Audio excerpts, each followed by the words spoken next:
Ernie Parsons, having been found guilty by a jury of your peers. I didn't see any jury. Well, they was around. Anyway, what difference does it make? You gunned down Windy Jones, and he was one of our most beloved and respected citizens. I heard he was the town drunk. Well, now that he's dead, he's one of our most beloved and respected citizens. I don't care who he was. I didn't kill him. You've got the right to hear a few words from a preacher. Unfortunately, our preacher's out of town, but luckily, we got Farley Millard here, and he's a feed and grain salesman, and he owns a Bible. No, thanks. Now, what does that mean? I don't want any feed and grain salesmen praying over me. I don't want anyone praying over me. I don't believe in that stuff. You ready, Max? Oh. You got one more inalienable right to speak a few last words, and I mean a few. We don't want one of them things where the chem takes off with a Declaration of Independence. Well, go on. Well, I'd just like to say that this is the lousiest town that I've ever been in. Well, I've met a better class folk in a San Francisco opium parlor. Drunken pool hall bum would be considered too high tone for these parts. And as for your system of justice, well... That's enough. You see what I mean? He was just one breath away from the Declaration. All right, Max. Don't do it! Don't do it! Don't do it! Don't do it! Ed Loesch just confessed. He killed Wendy in a drunken barroom brawl about a pregnant Indian squaw. Ed claims Wendy was the father and that he was acting as the avenging angel. Wendy was going to be the father or something? That's what Ed says. All right. Untie him. Give him his gun.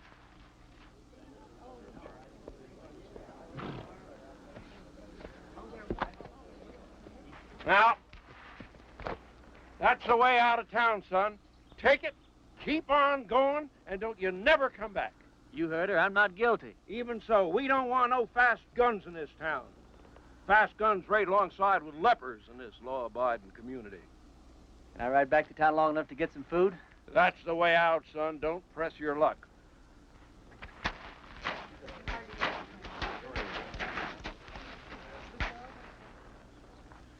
Thanks. Bye. I'm going with you. You don't have to. I'll be back. When? Whatever you do, don't leave town. Wait. Never give up hope. See ya.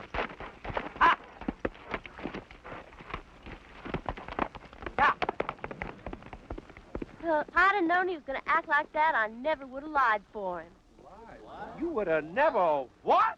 I don't care. I thought he was cute. There ain't a man around here I'd have as a gift. And he took a bath every so often besides. After him!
Easy, boy.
Reverend Frank Fleming.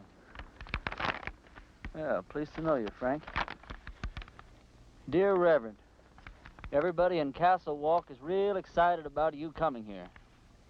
We ain't had a preacher here in over 3 years. When our last one left in such a hurry, he didn't even say goodbye. He was a pious man, but he had a yellow streak down his back. We're all looking forward to meeting you for the first time. We're all looking forward to meeting you for the first time? I don't know how long you'll be willing to stay, but you'll be welcome every minute of it.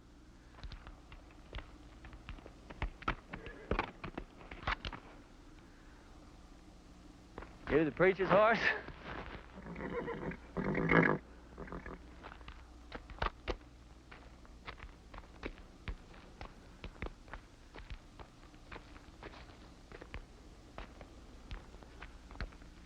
Let's see what you got, pal.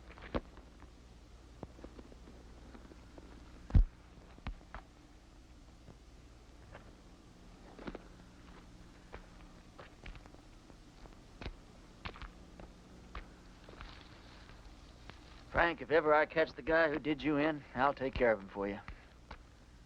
In the meantime, I'm going to need your clothes and your horse. I got a posse after me for something I didn't do.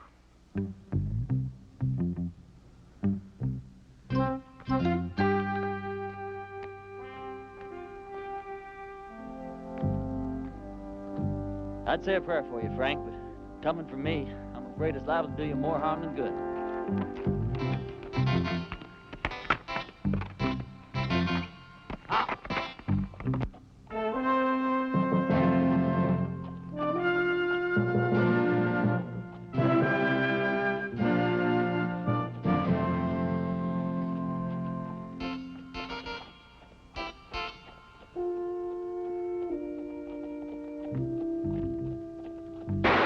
Pull up. This is a hold-up. Why, it's a preacher, Percy. Sorry about that there, Parson, but we're a little too far off to catch that there caller.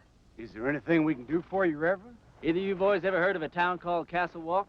Why, yeah, it's in Arizona. Sure ain't much of a town, though. How far is it from here? Oh, about 150 miles. It's over yonder in that direction.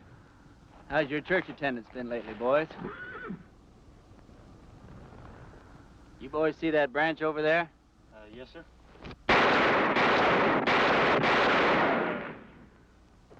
That was for the Lord, boys. He loves you, but he hates your profession. Yeah, I can see how I would. I want you boys to go and sin no more. We surely won't, Parson. As soon as we can afford not to. Preacher, you being so good with that gun and all, how come you didn't just kill us as we was riding up here? because you boys are children of the Lord, just as much as I am.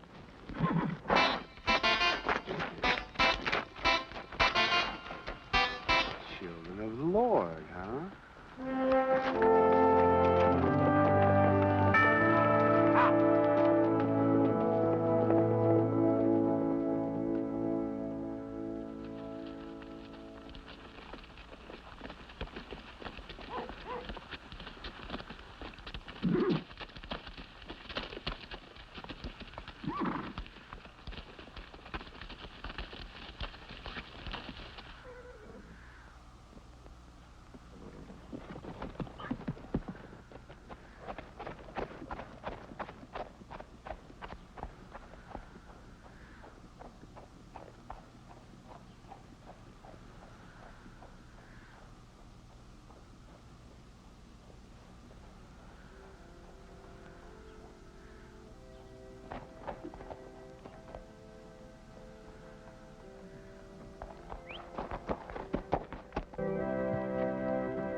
Sorry, Sadie.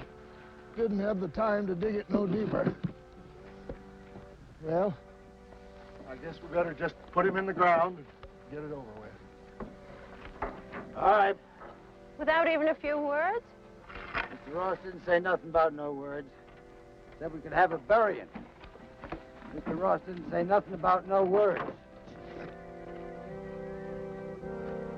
But Sam was a Christian man. You can't just bury him like a wild dog. Can't we stand up to Mr. Ross just this once? You're leaving here after the burying. We got to stay here and live with him. All right, let's get going.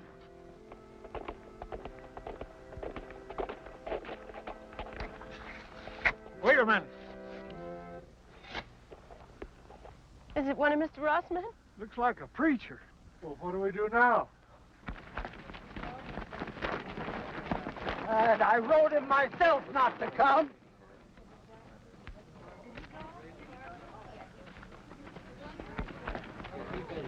Thank God you're here, Reverend. I've done many receptions in my life, ma'am. Yours is almost unique. We were going to hope to bury my husband without any proper words being said. But now that you're here... You, the Reverend Frank Fleming? That's right. I wrote you a letter telling you not to come. No, you wrote me a letter welcoming me to Castle Walk. I wrote you that letter. Yeah, but things changed. First, Mr. Ross said it was all right for us to have a preacher, and then Mr. Ross changed his mind. Gentlemen, what the hell is going on here? Reverend! Hell is a word that came straight from the Bible, folks. Now, all I know is we've got a heartbroken little widow here. You did say you were the widow? And these are my children.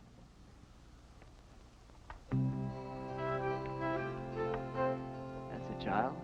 She's 18. Oh, she certainly is.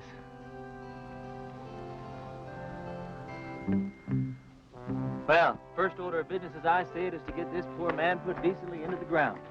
Oh, thank you, Reverend.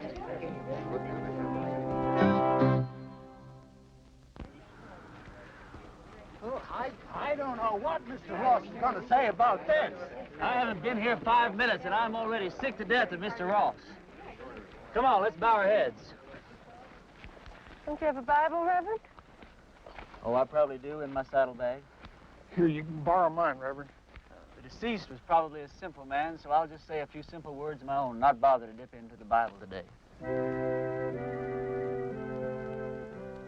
As you all know, it's ashes to ashes and dust to dust, which may not sound like the best deal in the world, but it's the only deal you're ever going to get, so you might as well learn to live with it. I didn't know the late deceased, but some of the works he left behind are mighty impressive.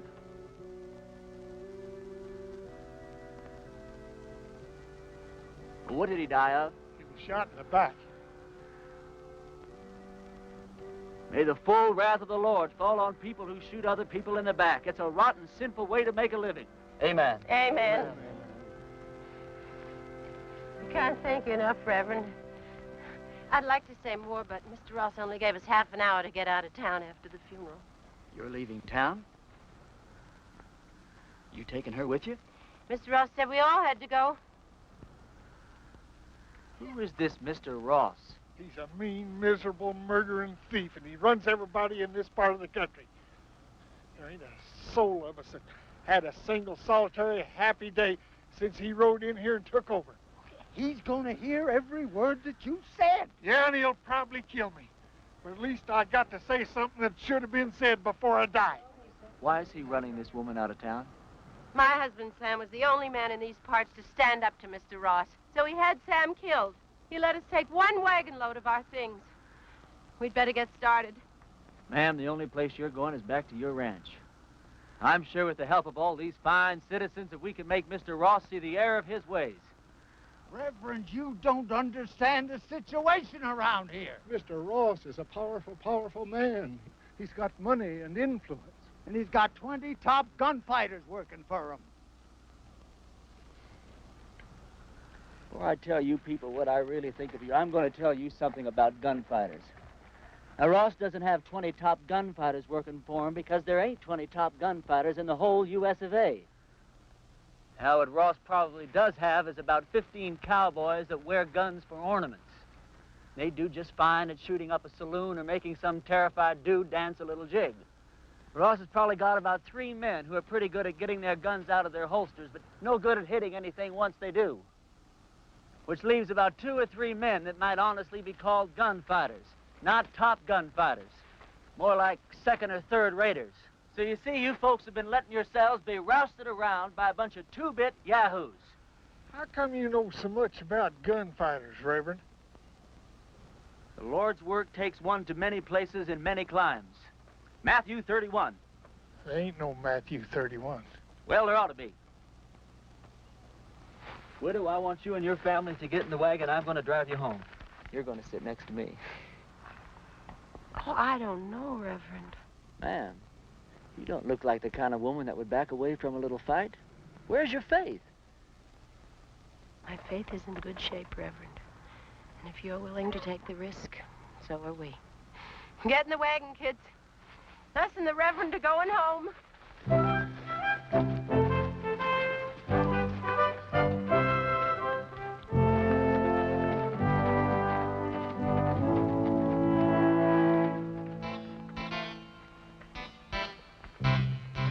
The lives of this family will be on your soul, Reverend. Oh, Reverend. Yeah. A couple of Ross's men are in town and they're pretty liquored up. That was their first mistake.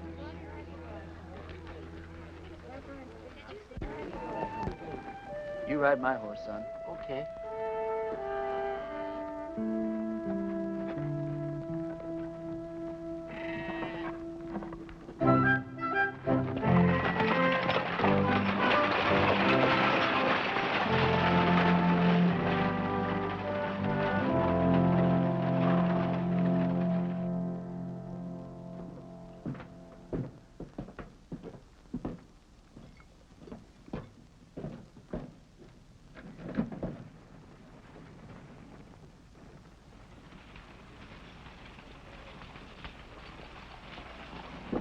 Hey, let's go have some fun.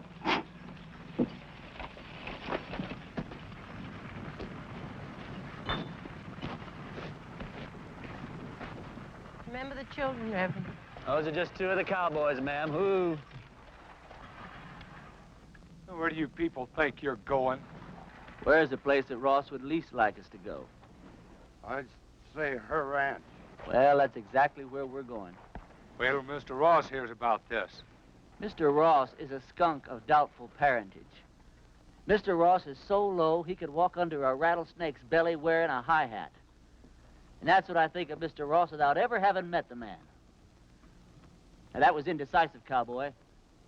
Could have very easily cost you your unimportant life.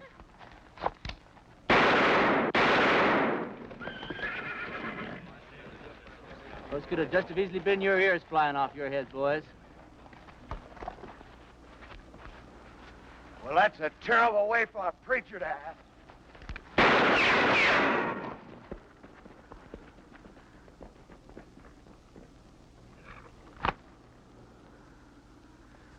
The Lord will wants someone to move, he wants them to move.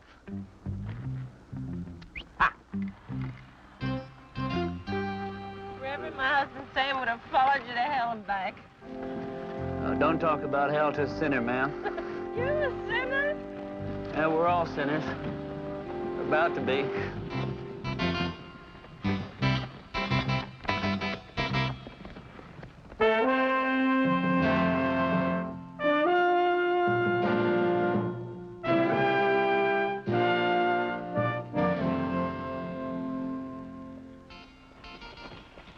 All right, kids, as soon as we stop, I want you to get the wagon unloaded.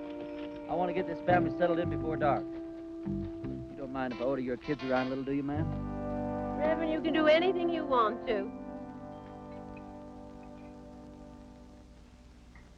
Reverend? Reverend? Oh, yes, ma'am. Reverend, this hole in the back of your coat, it looks like a bullet hole. Well, that'd be my guess, ma'am. You guess? How could a man be shot in the back and not know it? Well, I was carrying that coat over my arm when the shooting took place.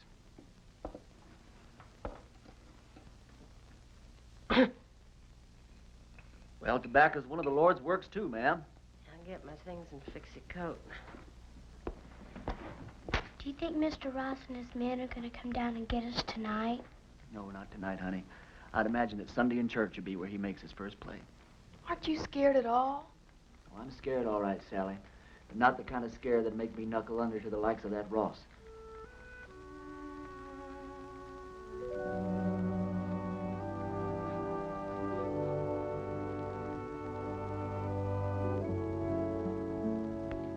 Thought of a text for your sermon tomorrow, Reverend? Tomorrow? Tomorrow's Sunday. I've lost all track of time the last few weeks. What do you think I ought to preach about? I thought you said the sin of cowardice. Yeah, that's not bad either. Thought you probably had some favorite passage from the Bible to illustrate your point. Oh, I do. Several of them, as a matter of fact. But what's your favorite passage from the Bible that would illustrate that point, ma'am? I think it would be Luke 12. Christ says, do you think I have come to give peace on earth? I came to cast fire upon the earth, and would it were already kindled. It says that in the Bible? Well, I told you, Luke 12. Oh, Luke 12. Yeah, that Luke, he really knew how to turn a phrase, didn't he?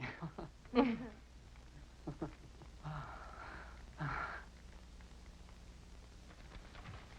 your clothes up for the services. I'd appreciate that. You don't happen to have a Bible around, do you?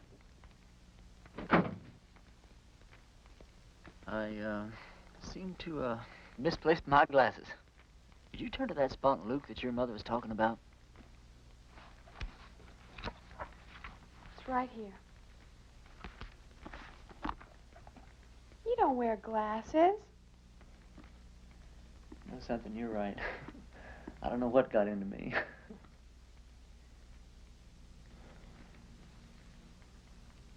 Well, good night.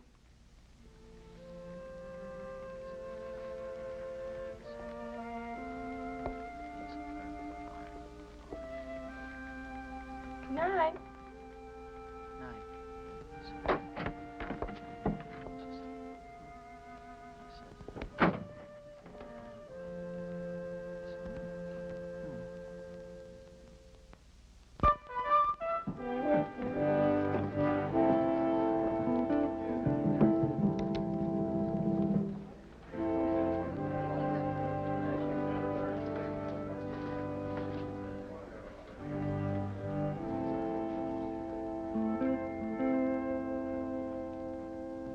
Folks, I'm going to read you from Matthew chapter 10 and verse 34, although Luke says pretty much the same thing in his 12. Think not that I am come to send peace on earth. I came not to send peace, but a sword. Now, I don't know what that means to you, but I know what it means to me. It means that while God loves peace, when the occasion arises, he's not reluctant to use the sword. Matter of fact, when the occasion calls for it, he might become downright irritated if you don't use the sword, or the gun, or the rope, Or whatever's handy.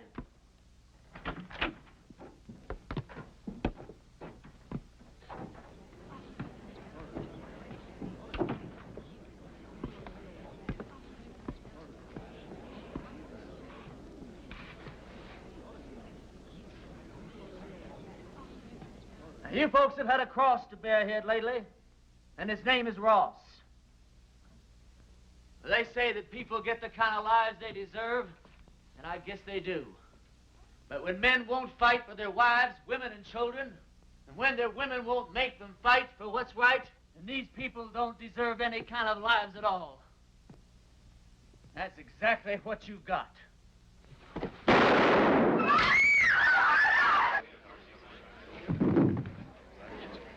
Get his gun.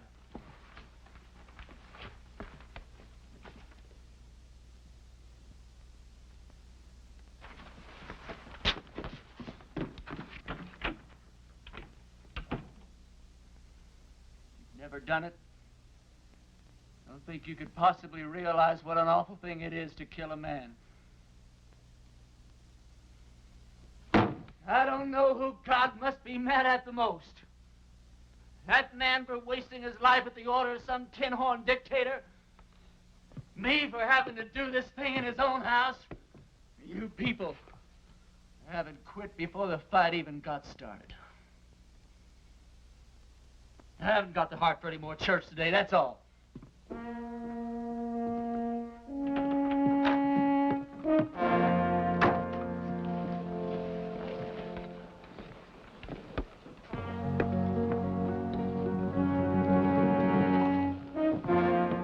Mr. Ross, a couple of his men are outside. Take care of yourself, son. Every second.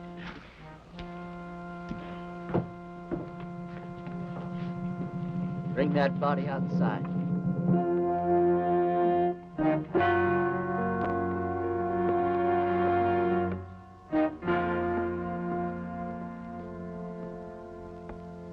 You've had a couple of fun days here, preacher. Well, I tell you, Ross, The name is Mr. Ross. The name was Mr. Ross. Now, you hear me good, Ross. Either of those two men go for their guns. I'm going to go for you first. I think I can take him, Mr. Ross. Don't think. Here's your chance, boys. Either you holding any grudges against him, draw on me, and I'll kill him for you. If we go together, we can get him. Before or after he killed me. You don't look all that fast to me. Shut up.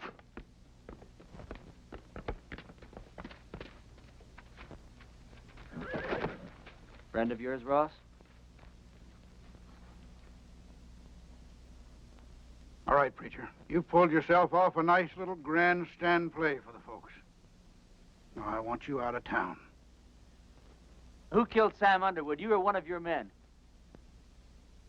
I'm going to find out if I have to take the whole bunch of you to pieces. Give me the word. I'm sure I can beat him. We'll go on back to the ranch. I'll be there in a minute. You sure? Now.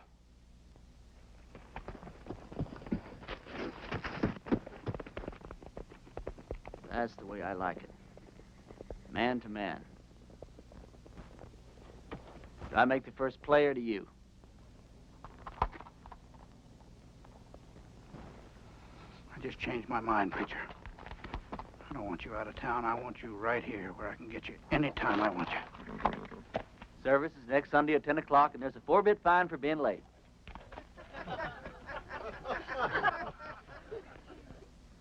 You wouldn't shoot me in the back, would you, preacher?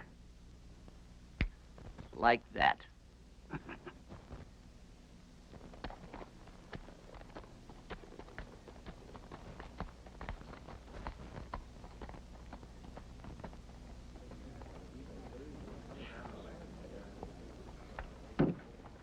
Any of you folks think your preacher doesn't deserve a drink after the events of this morning? Well, we just don't believe in the same God, that's all. Some of you boys plan him, will you? Don't you feel a little strange having a drink with your preacher on a Sunday morning? No. How come? You know, about 10 or 12 years ago, I took a trip up to Cheyenne. Come across this altercation between a 19-year-old kid and one of the top gunslingers in that part of the country at that time. This kid, he didn't want no part of the fight, but this gunny was drunk, and he kept at it, and finally the kid had to go for his gun or get blasted right there in his tracks. It was plumb pitiful. How? This kid was the fastest thing I ever seen. Caught that gunny flat-footed. Why, he was dead before God got the news. I inquired around, found out this kid's name was Ernie Parsons. Ernie, what are you doing here in Castle Walk dressed up in that preacher's outfit? It's a wrong guess, Billy. You know, once you've seen a top man handle himself in a gunfight, you never forget one little detail. What do you want him for, anyway? Doesn't matter. I didn't do it. They'll hang me just like I did if they catch me. Did you kill Frank Fleming? Oh, of course not. Came across his body in the hills, and he was already dead.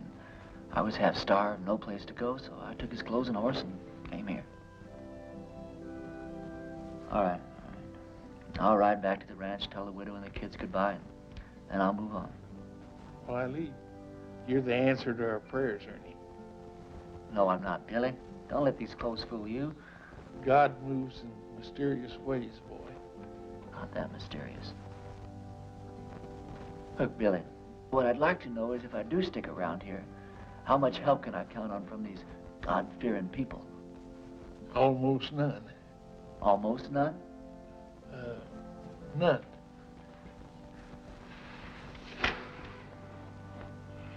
Which is just God moving in his mysterious way to get me killed. God will smite the sinners of Castle Walk just as surely as he smote the Philistines. Smote. For the time is at hand when you will hear of wars and rumors of wars. Be not afraid, for this must first take place. Nations will rise against nations, and kingdoms against kingdoms. Not a head on your hair, or a hair on your head will perish. And I quote Luke, chapter 21, verse...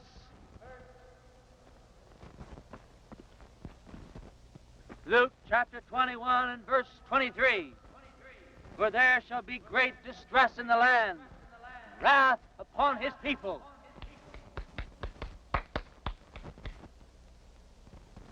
I brought you some lunch. I didn't know preachers had to practice. Well, it's either that or watch the collections fall off. Huh? Oh, that's a real bad joke I stole from the Methodists. Oh. Does your mother know you came out here alone? I don't know. Why? Well, you're a very attractive young girl. Almost too young, as a matter of fact. Most of the girls around here are married by the time they're 13 or 14. 13, huh? Well, I'll have to look into that. Why? They're the lucky ones. Even if they don't get a trip to Phoenix out of it. Is that the price of marriage around here, a trip to Phoenix? No, but it sure doesn't hurt. Look, do I have to keep on calling you Reverend? Oh, no, call me Ernie. Ernie? My full name's Frank Ernest Fleming. All my good friends, they call me Ernie. Is there anything in your faith against marriage? No, not in my faith.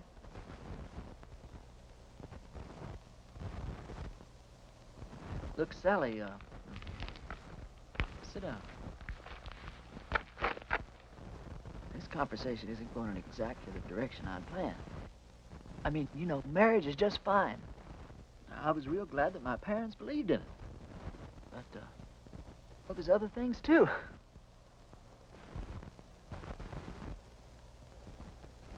You don't know what I'm talking about, do you? I know what you're talking about. Let's see. What's the matter? Oh, it's these clothes and this collar. It's just, I'm not going to get anywhere dressed like this. I don't see that it makes much difference. You would if you were dressed like a nun. It's just the wrong outfit for what I had in mind.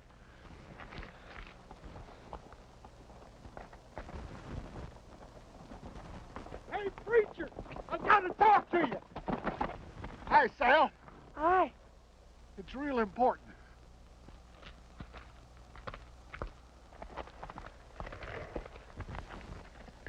You know a gunfighter named Jake McCoy?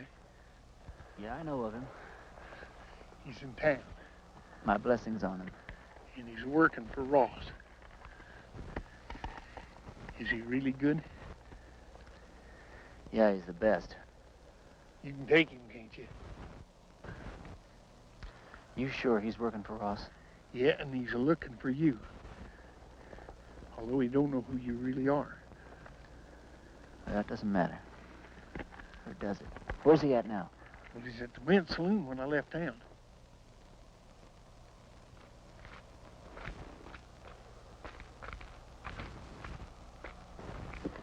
You're gonna have to ride back to the ranch alone. We didn't get very much accomplished today, did we?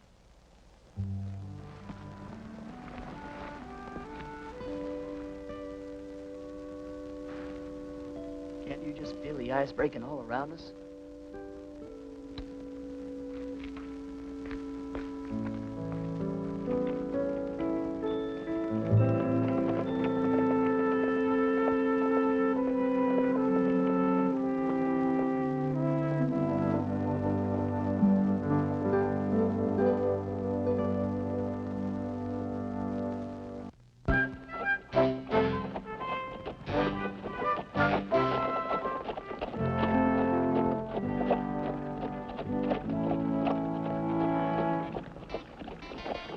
Well, this is your last chance to ride on out of here. Forget about the whole thing. I can't. I don't know why, Billy, but I just can't.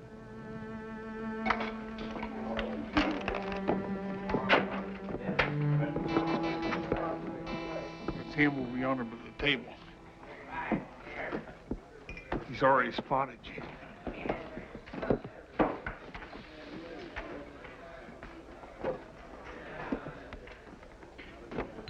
Hello, Jake.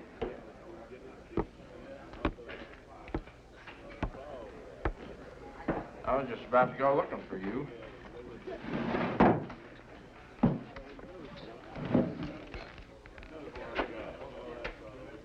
You ever run into Ernie Parsons anymore?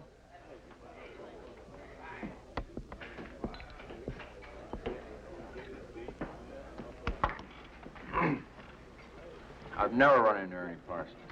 Any time, any place at all, ever.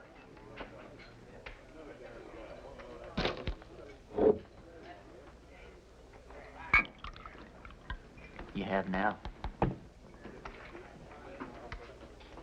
You?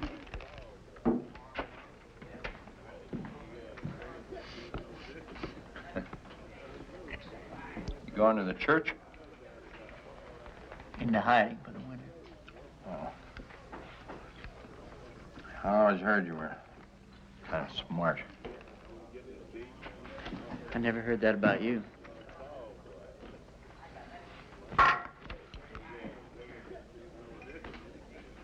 Look, are we really gonna have to go through with this thing? I got $1,000 in my pocket. And the girl waiting for me in Boulder City says I gotta go through with it. You all that sure you can beat me? You all that sure I can't? Anything I hate is a stupid, senseless fight. Come on.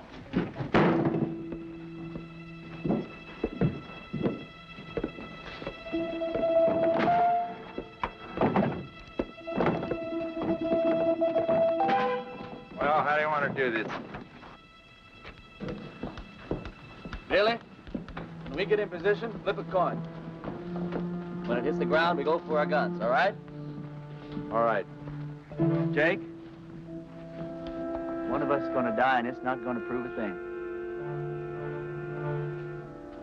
Sure it is, Ernie.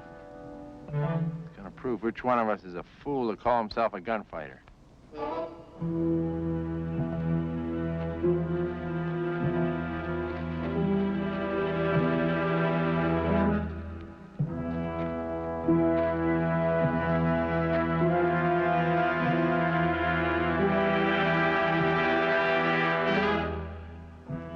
Boys ready?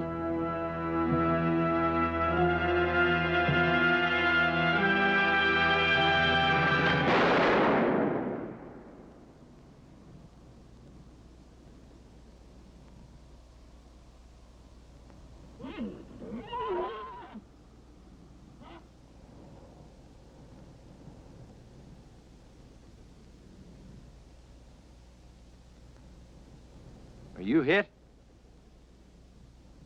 You?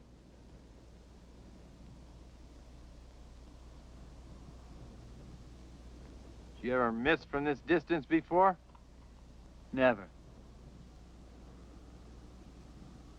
Me neither. Want to try again? No.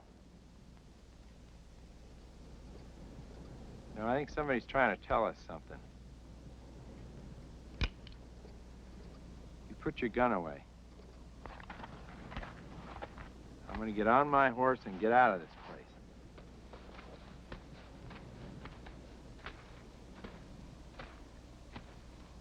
I beat you. You know that, don't you? Oh, no, you didn't, and you know dang well you didn't, Jake. You gonna give Ross his $1,000 back? No, I'm late for my date.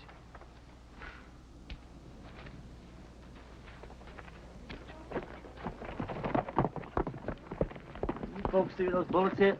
I don't think it hit anywhere, Reverend. That's just plain silly.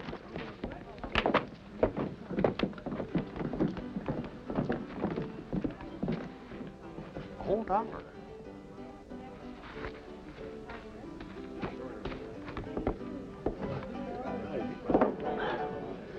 This is how those stupid legends get started. Jake and I have an off day in a gunfight. Miss each other. Wish there could be 1,000 explanations. Just because a bunch of rummies standing around don't see where the bullets hit. All of a sudden, you've got the miracle of Castle Wolf. Now, this whole miserable little town's gonna think that God's on their side. Well, you got me convinced, son. But somehow or other, I just hardly believe that you convinced yourself. Now, let me point out a couple of things to you. Like what? Well, for instance, you're back yonder in that town and they're about to hang you.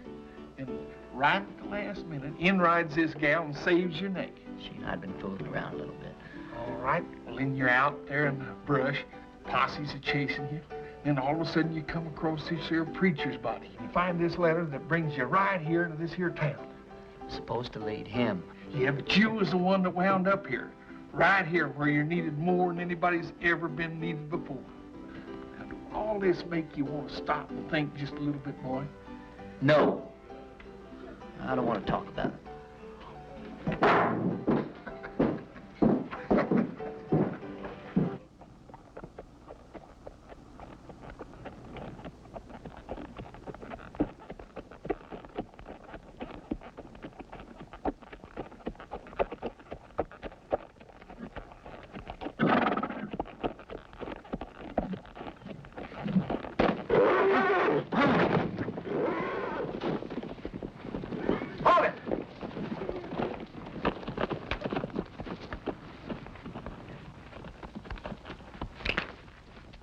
You should have listened to me when I told you to get out of town. You shouldn't have backed down in front of me the other morning either. Now, this whole town's gonna have the idea that you're just a little less than the tin god you pretended to be. Just tell me one thing. What really happened between you and Jake McCoy? I chased that bum out of town. And he's not gonna give you your $1,000 back either. He said to tell you that's the price he charges for shaking hands with scum like you. Get on with it. Prayer man, you drop that rope real slow.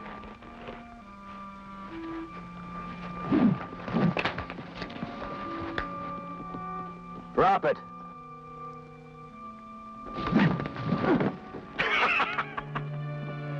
You ain't getting out of town fast enough, preacher.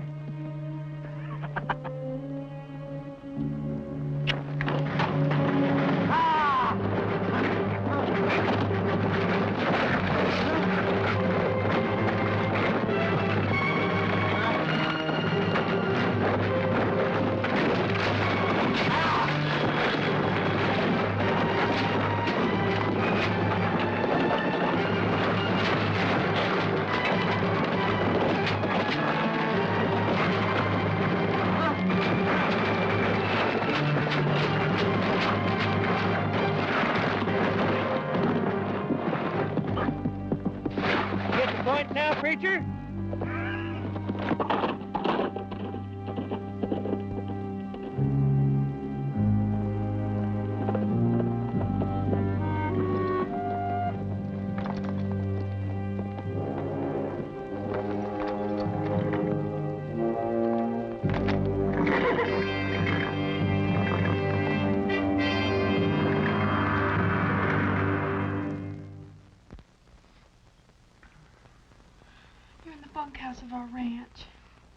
thought it would scare the kids if they saw you like this.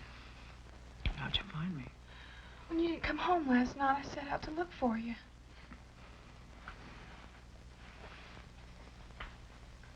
You stripped me down? I'm a ranch girl with brothers. Don't make a big thing out of it. You're something brand new in my life, Sally. Are you strong enough to get up and get dressed and get out of here? Doesn't matter whether I am or not, I've got to do it. You turn your back, Sal. I'm not as advanced in my thinking as you are. Will I ever see you again? Sure, why not? I'm not going far. Well, you have to. When they don't get your body, Mr. Ross will never stop until they find you. Yeah, this is the first place he'll look. I want you and the kids to go out and dig a grave. Put some kind of a marker on it with my name. Tell Ross you found my body and buried it in the hills. Can I turn around now? Sure. Sally, I don't want anyone to know that I'm alive. I want it to come as a horrible shock to Ross. I want to start giving him trouble in ways he never dreamed of. I'm going to need plenty of food, water, and ammunition. I'll get you everything you need. Where will you go? I'll hide out in the hills for a while.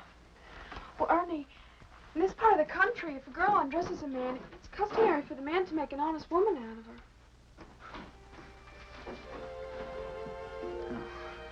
I'm sure that's true in every part of the country. If I live through the next little while, we'll have a serious talk about that. What's the matter? Well, just look at the way I look. Well, it's always something, isn't it? You don't like the way you're dressed. You don't like the way you look.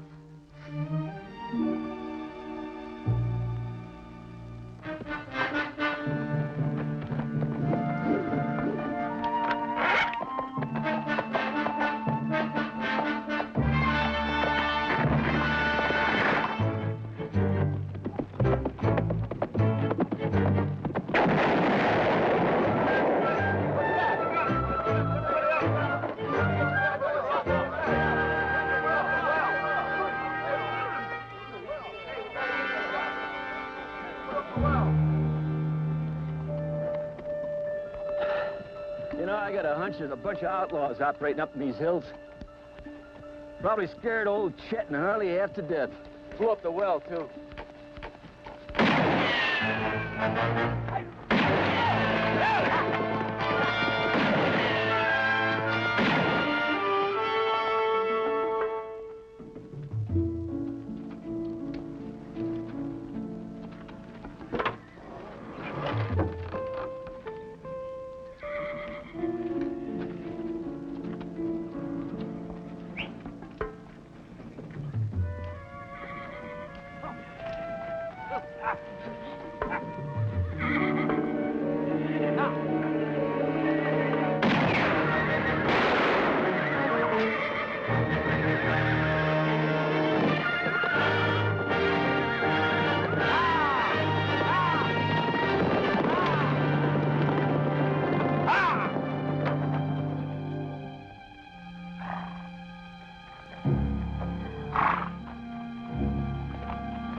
Of them.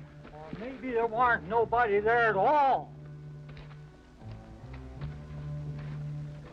What do you mean? Dragging a preacher through the cactus. Them people don't have to stay dead unless they want to. Everybody in town keeps talking about the preacher's ghost riding through the hills and shooting at every one of Ross's men that sticks his head up. I keep telling them the whole doggone idea goes to his Sally, didn't you tell Billy? You told me not to tell anyone. Billy, I'm sorry. It's sure good to see you alive, boy. Are you sure it's safe for you down here? I mean, it's been a long time since I've been safe anywhere. Lately, it's been getting worse. Isn't tomorrow Sunday? It sure is. Billy, I want you to ride into town and tell everyone that we're having church services tomorrow morning at 10. I'll do it right now.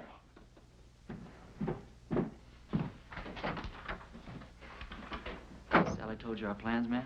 Yes. You have any objections? No. Ma'am, has it occurred to you that, well, Sally's liable to end up one of the youngest widows in these parts?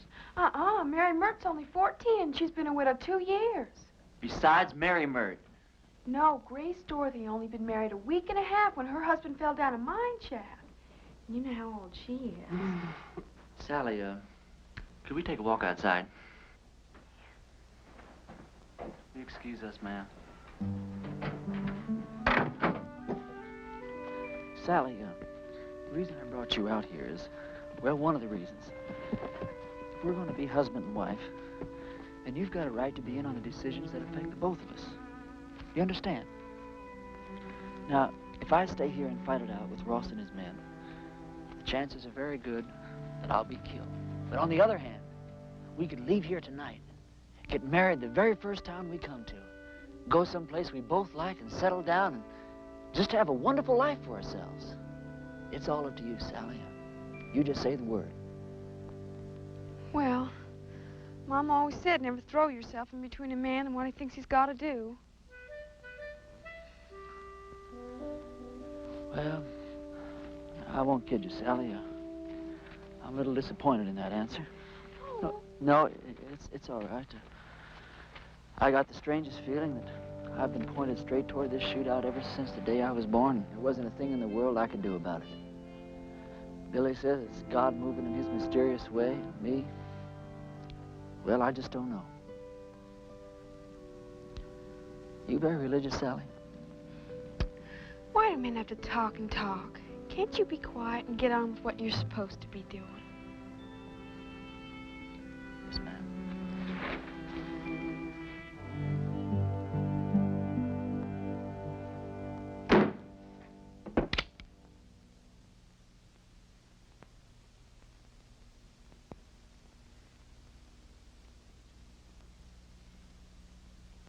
Folks, I'm here today as your preacher and as God's representative.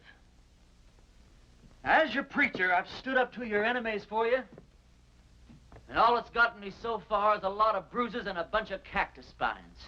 Now, I understand that a lot of you thought I was dead, and that my ghost was raging through the hills, wreaking my vengeance on Ross and his men. But I want to ask you something. What were your feelings? Were you scared that you might have an angry ghost raging in your hills? Or were you ashamed because not a single one of you came out to see if I was alive or if I might not need some help? Well, I'm warning you people. While you're sitting around waiting for God and me to do your work for you, God just might have some plans of his own. Maybe he's not as angry at Ross as he is at you.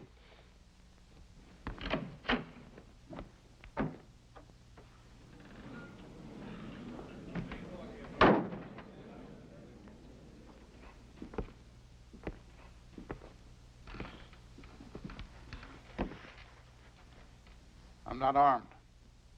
Billy, go outside, take a look around. I came alone. Go on, Billy.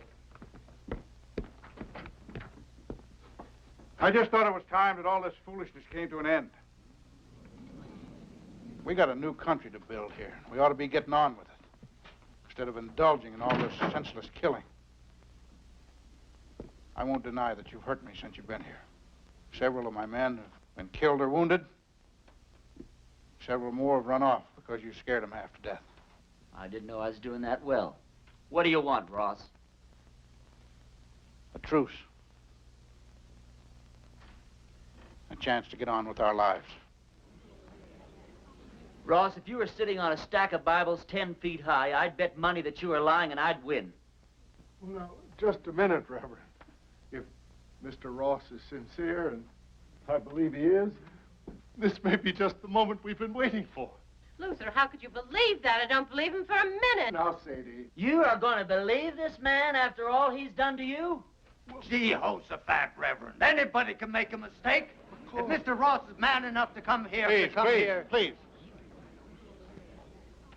I didn't mean to create any dissension amongst the preacher's flock. Now, you've all heard what I have to say. Think it over.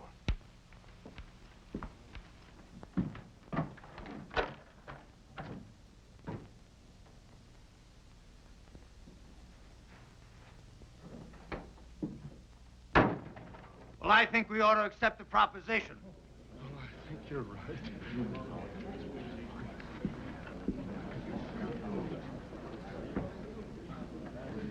I have an announcement to make. Miss Sally Underwood and I are going to be married tomorrow morning at 11. You're all invited. Second the ceremony is over, my wife and I will be leaving this God-forsaken town for good. The ceremony won't take place here in the church. It'll be at the Mint Saloon.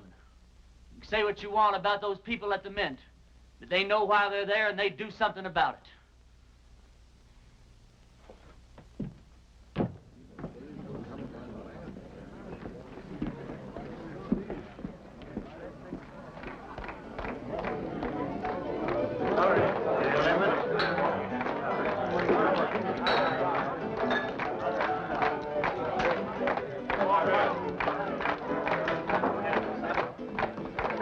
Sally.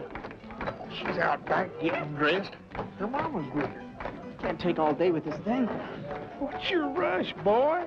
Well, one of my feelings, and I'm never wrong, that I should get out of this place.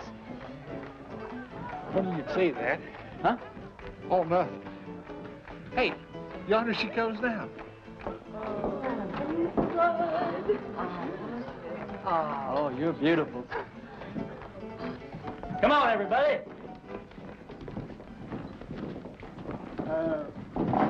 Don't you get the feeling that maybe something's missing here? I mean, who's going to perform the ceremony? You're the only preacher around here. Well, I don't know of any law that says I can't delegate my otherworldly powers. You marry us, Billy. Oh, yes, Billy. I don't know about the legality of all this. Oh, never mind the legality. It's the spirit that counts. Well, Now, I take Sally to be my wedded wife. You go on from there. well, dearly beloveds, we are gathered here today to unite this couple in holy... Watch out. Reverend, you were right. Ross and his men have bypassed the town, and they're circling around, and they're coming in that way. Well, he's let us down again. Hold it down, hold it down. How many men? I counted 14, including Ross. How long before they get here? Not more than 5 minutes. Well, 5 minutes is plenty of time. Go on with what you were saying, Billy. I'll have to get ready for Ross, otherwise I won't stand a chance. We'll have to finish this thing later. All right, folks, this is it. Now you see how much his word means. Ross and his men are coming into town for just one reason, to get me. Because he knows if he kills me, there won't be enough fight left in the rest of you to hold off a bunch of sick old ladies. This thing works two ways. Now, if I can get Ross first, then his men won't have any reason to go on with the fight. So all I'll need is some of you to keep his men pinned down while I take care of Ross.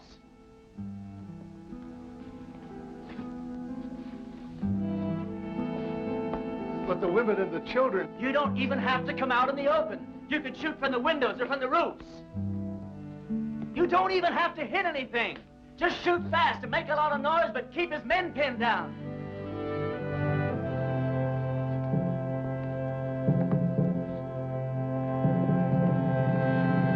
Can't blame it, Reverend. I'm with you. Give Ma and me a couple of rifles. Well, you said we didn't have to hit anything, just make a lot of noise. You don't think I'd take a chance with you, do you? Come on, Billy. Give me the keys to the hardware store. Barbershop. I don't hate you people. I guess you just can't help the way you are. Well, I ain't gonna be that easy on you. Ernie, there's something else that you ought to know about. I'd have told you sooner, but, well, I didn't want to spoil the wedding.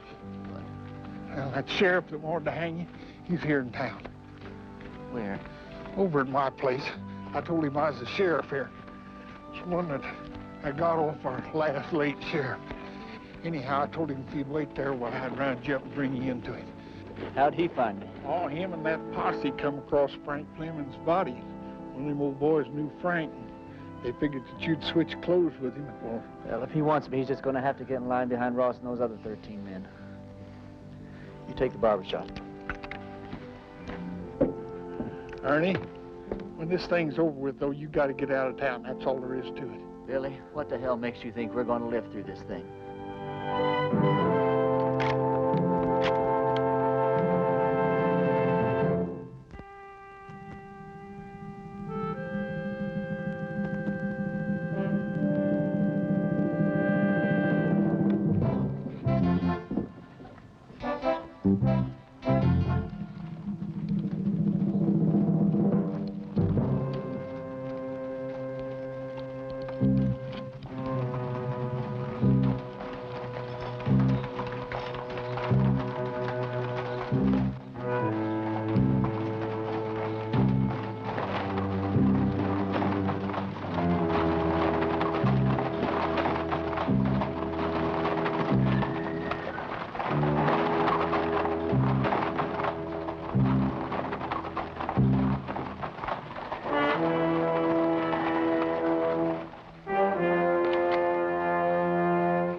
Want that preacher?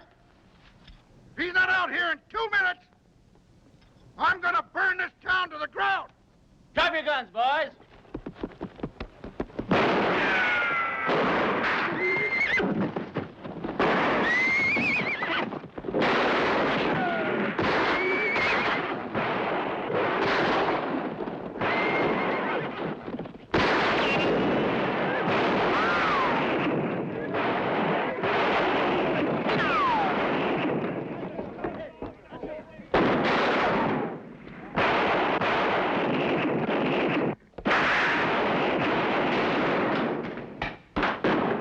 Preacher.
You all right? Barely. Listen, all you Ross's men. Ross Anyone who keeps on fighting is going to have to stand trial. How do we know he's dead? Because I'm alive. All right. You heard the man. The sheriff's gonna be down here to find out what this is all about. Yeah, I know. Billy, get my horse and meet me out back, huh?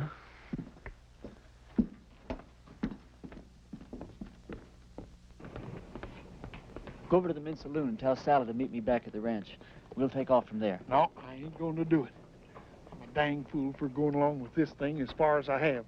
And I ain't gonna go no further. What are you talking about? I ain't gonna let you run away with that kid. Her not knowing who you are or what you are or what kind of a life she's letting herself in for. You think if I told her everything, she still wouldn't ride away with me? Well, of course she would, Ernie. Because she's 18 and you're her first love. Well, that's good enough for me. Ernie, when that sheriff finds out you've left town, do you suppose that he's just going to give up? I can take care of him. Yeah, you can take care of him with one hand, while you take care of Sally with the other. And if something goes wrong, why, she can just stand around with your baby in her and watch you hang. You think I could just ride off without telling her why? I'll tell her. Yeah, then what happens to her? Oh, she'll be tore up for a while, but she's young. She'll get over it in a month or two. Yeah, but I won't get over it in a month or two. I'll get your horse. I'll get it myself.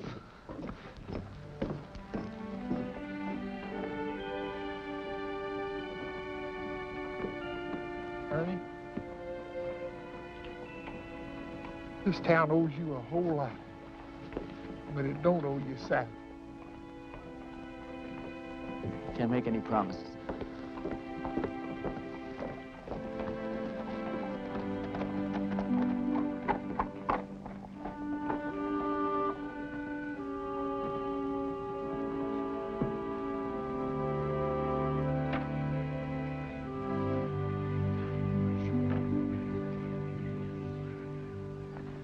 He's all right. He's not hurt, and he'll be here any minute. Damn it, Billy. You're right.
Blessings on you, Well, Reverend. thank you, Ernie. Do I know you? No, I don't think so. How come you know me? Because I know every preacher in this part of the country, and you're not one of them. And I've been hearing about a gunfighter named Ernie Parsons and some interesting goings-on in a town called Castle Walk.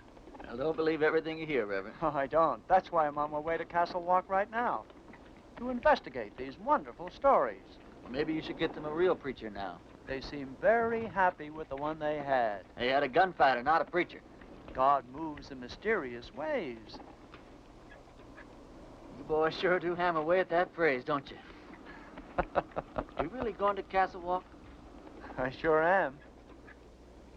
When you get there, would you give these to a girl named Sally Underwood? Tell her they're just from an unknown admirer that thinks certain girls should have a trip to Phoenix, even if they don't get married. All right. Ernie, did you ever think that the things that happened to you in Castle Walk might be your call to the kind of work you've been destined to do? Reverend, I didn't solve the problems of Castle Walk by praying them away. I did it the way I always do, with a gun. Did you ever hear of a call coming that way? But you left it a better place than it was when you arrived. You're a nice guy, Reverend, but no thanks. I'll be seeing you, Ernie.